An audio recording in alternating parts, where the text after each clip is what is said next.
Fala galera, eu sou o Thiago Del Busto, desenvolvedor Java, eu sou Deban Aprendizado e hoje a gente vai atualizar alguns dados da nossa tabela. A gente tem que tomar um certo cuidado com a atualização de dados no banco, porque se alguma coisa sair errada a gente acaba atualizando os dados de todos os registros da tabela. Bom, para fazer uma atualização no banco, a gente utiliza o comandinho update, seguido do nome da tabela, o comando set.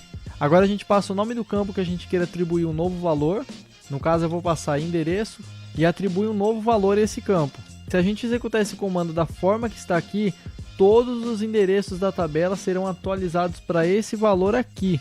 Isso porque não existe nenhum critério que indique em qual registro a gente quer aplicar essa atualização. Vamos fazer um teste. Eu vou adicionar aqui no comecinho o comando begin transaction. Esse comando ele cria uma transação no banco que ela pode ser desfeita ou de fato realizada. A gente vai estudar melhor essas transações em outras aulas, mas vamos ver um exemplo prático aqui. Depois de Begin Transaction, eu informo uma série de comandos que eu quero executar dentro do banco de dados. E no fim aqui, eu posso encerrar essa transação dando um commit ou um rollback. Commit significa que eu valido essa transação, deu tudo ok e é isso mesmo que eu quero executar. Rollback, eu estou dizendo para o SQL que eu não quero que essa transação seja efetuada de fato dentro do banco. E eu quero que ele retorne seu estado anterior. No caso aqui, como é só um teste, eu vou deixar como rollback mesmo. E antes de encerrar a nossa transação, eu vou dar um select nessa tabela, só para a gente ver o que vai acontecer. Seleciono essas linhas, aperto F5 e olha lá que coisa linda, que a gente acabou com a nossa tabela. Todos os endereços estão exatamente iguais.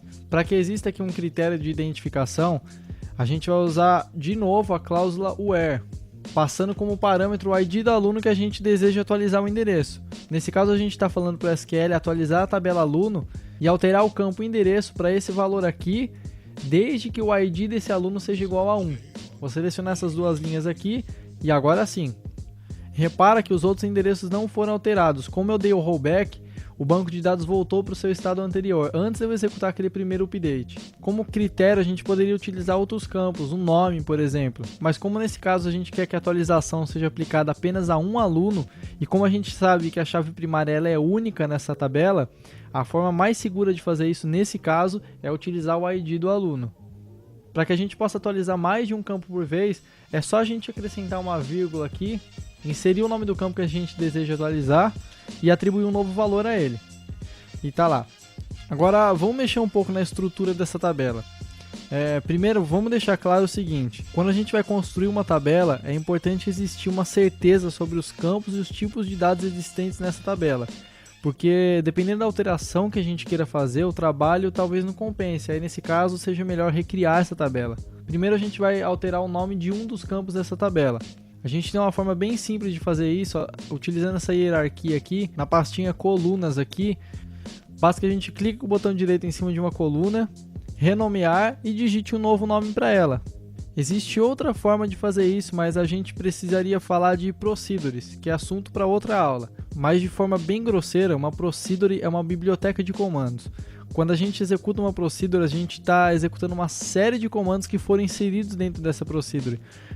Se você já programa, procedure é equivalente a um método, por exemplo. Existe uma procedure no SQL Server responsável por alterar algumas informações da nossa tabela. O comando para executar qualquer procedure é exec, seguido do nome da procedure, que nesse caso é sp_rename. Aí a gente informa aqui, entre aspas, o nome da tabela, ponto, o nome do campo que a gente deseja alterar, fecha aspas, vírgula, o novo nome para esse campo, vírgula, a palavrinha column, indicando que a alteração será feita em uma coluna da tabela. Vamos executar esse comando aqui e dar um select na tabela. Tá lá, o novo nome da coluna apareceu aqui em cima. Agora vamos acrescentar mais um campo nessa tabela, o campo data de nascimento.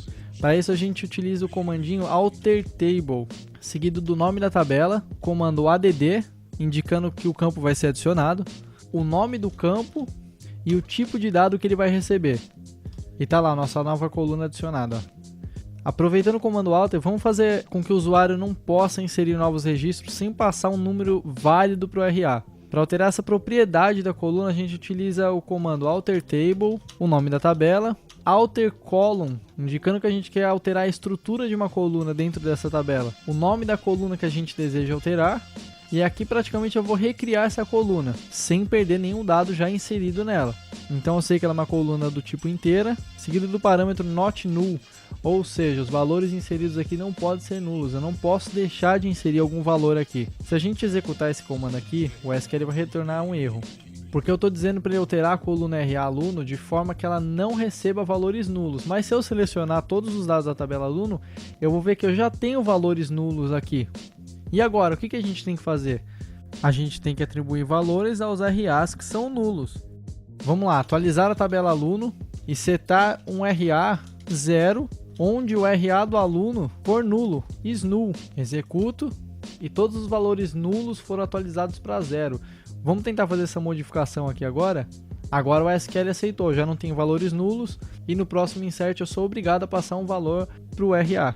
Vamos fazer um teste aqui. Se eu executar esse insert agora, o SQL retorna um erro, porque ele não encontrou nenhum valor válido para o campo RA.